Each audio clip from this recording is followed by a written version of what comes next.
Welcome to our channel. Today we how to set up lead magnets with Leadpages step by step clearly. Open your web browser and navigate to the Leadpages website. Log in to your Leadpages account using your credentials. Once logged in, click on the Create New button on the dashboard. Select Lead Magnet from the drop-down menu. Choose a template that best fits your lead magnet needs.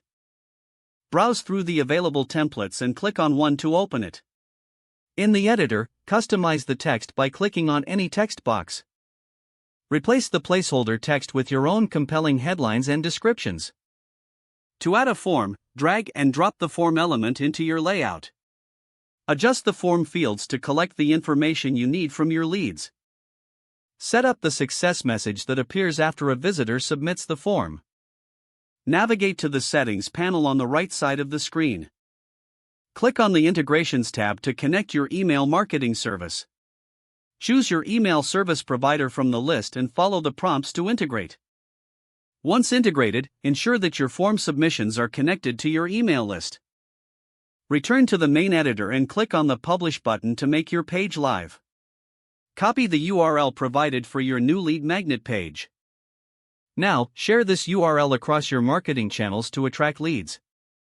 Monitor your leads by checking your email marketing platform for new signups. Regularly analyze and tweak your lead magnet strategy based on performance data.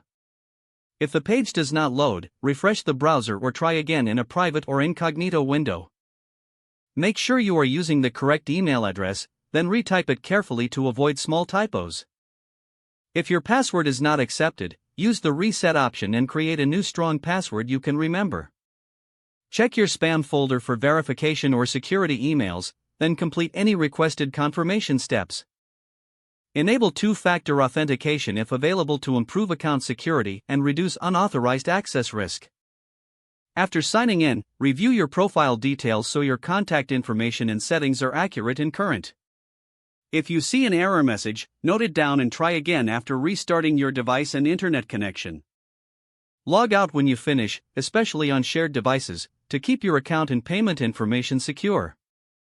Don't forget to like this video and subscribe to our channel for more step-by-step tech guides.